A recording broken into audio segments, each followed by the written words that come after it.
Asalaamu calaykum waraxmatullaahi wabarakaatu. Saaxiibada ku xiran caalam dahsoon ee aad uga barateen barnaamijyo salka ku haya islamarkaana ku salaysan cilmi iyo weliba xogo laga yaabo inaysan qaybtiinni ogeyn. Kusoo dhawaada barnaamij kaleeto. Dr. Saakir Cabdilkariim Naik waa mid ka mid a dadka muslimiinta ah ee dunida ugu saameynta badan. Wuxuu ku dhashay magaalada Mumbai ee waddanka Hindiya sanadkii 1964 ka hor inta uusan noqon daaci islaamka baahiya. Wuxuu ahaa dhakhtar mindhisiga ku takhasusay. 1991dii ayuu bilaabay fidinta diinta islaamka. Wuxuu sheegay Dr. Saakir Naik inuu horey u ahaa dhiktoor daweeya ama ku takhasusay daweynta jirka dadka. Haatanna wuxuu sheegay inuu noqday ama uu isu bedelay dhiktoor daweeya ruuxda dadka. Khudbadiisii ugu horreysay wuxuu qabtay sanadkii 1994 isaga oo buriyay aragtiyihii qaldanaa ay islaamka ka gudbisay gabadhii ridowday ee lagu magacaabo Tasliima Nasriin una dhalatay waddanka Bangladesh. Doodda dhiktoorku waxay diiwaan madow gelisay aragtiyihii daciifka ahaa ee ay dabada ka riixayeen mushrikiinta iyo weliba gaaladu.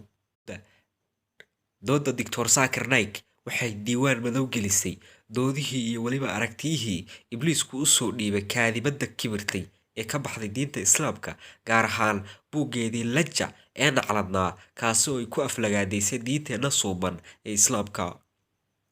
Doodan oo ciwaankeedu ahaa ku adkaanta diintu ma waxay caqabad ku tahay xorriyadda hadalka. Doodan ayaa indhaha dharbaaxo kaga dhifatay beentii iyo barabagaandadii Tasliima Nasriin ay ku sameelin jirtay, kuna maaweelin jirtay, cadowgana ku raaligelin jirtay. Dr. Saakir Naik intaas kadib wuxuu noqday daruur geeldoojo ah oo goor barqaha u soo baxday duul in badan abaarsaday. Wuxuu muslimiinta u noqday hagay difaaca oo doodaha shaydaanku taageero ee gaalada ka dhigay kuwo uu afkooda ku jabshay. Dr. Saakir Naik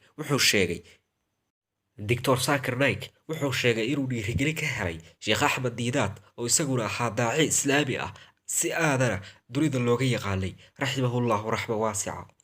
Waxaa jira kumanaan khudbooyin oo Dr. Saakir Naik uu jeediyey. Wuxuu isbarbardhig ku sameeyaa diimaha kala duwan isaga oo eegaya waafaqsanaantooda sayniska casriga ah, waana khabiir ku takhasusay arrimahaasi. Dhiktoorku wuxuu qoray buugaag fara badan iyo weliba maqaallo aad u fara badan. 2010kii wuxuu Dr. Saakir Naik aasaasay hay'adda Islamic Research Foundation. Sidoo kale wuxuu 2006dii aasaasay telefishinka Peace TV oo ay daawadaan ku dhowaad 200 oo milyan oo qof. 2012kii lecture ama khudbad uu Dr. Saakir Naik ku qabtay gobolka Bihar ee Hindiya ayaa waxaa soo xaadiray dad kor u dhaafaya 1 milyan oo qof, taasi oo dhabaha u xaadhay islamarkaana sababtay in dad fara badan ay Dr. Saakir Naik il aad u weyn ku eegaan. Wuxuu Dr. Saakir Naik soo jiitay indhaha caalamka, gaar ahaan xisbiyada Hindiya ee xagjirka ku ah diinta Hinduuska, waxaana lagu bilaabay dagaal aad u weyn. Khudbadihii iyo doodihii Dr. Saakir Naik waxay beerka jareen gaalada. Waxaa isu habarwacday kufaartii, aladiidkii mulxadka ahaa iyo weliba murtidiintii si ay Dr. Saakir Naik u dhibaateeyaan, maadaama uu burburiyey hawooyinkii iyo ismoodsiiskii ay laabta iyo bagga ku qaboojisan jireen. 2012kii waxay Hindiya ka mamnuucday telefishinka Peace TV gudaha Hindiya, iyaga oo ka duulaya islamarkaana dhaqan gelinaya aragtidoodii ku aadanayd in Dr. Saakir Naik uu yahay mid khatar ku ah islamarkaana ka hor imanaya dhaqanka ama caadooyinka ay diinta ku tilmaamaan ee dalka Hindiya.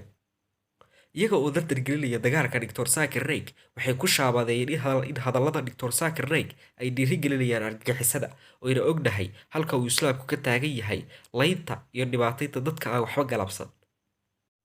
2015kii waxay joojiyeen in Dr. Saakir Naik uu khudbado ku qabsado gudaha dalka Hindiya.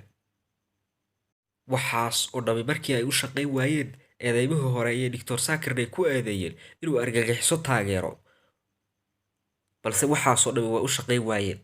Markan waxay isku dayeen islamarkaana ay galka seefta ugala soo baxeen sidii ay u soo dejin lahaayeen qorshe kaleeto, iyaga oo markaa la yimi kuna eedeeyay Dr. Saakir Naik inuu daabaco lacagaha faalisada ah ama lacagaha been abuurka ah. intaas ka gadaal Dr. Zakir Naik wuxuu magagelyo ka helay dowladda Malaysia. Hindiya ayaa 2017 bishii Julaay 18 Dr. Zakir Naik kala laabatay baasaboorkiisii Hindiya. Isla Julaay 2018 waxay dowladda Hindiya ka codsatay booliska caalamiga ah ee loo yaqaan Interpol inay soo qabtaan Dr. Zakir Naik, balse Interpol ayaa diiday codsigaas. sidoo kale codsi kaleeto ayay Hindiya u didhay booliska Interpol, balse intuba waa shaqayn waayeen.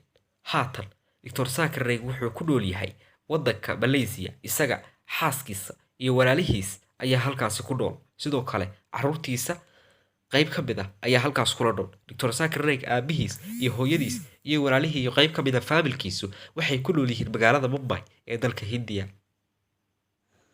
haddii aad ka heshay fadlan barta cas taabo oo ha ilaawin inaad subscribe saartid. waa mahadsan tahay.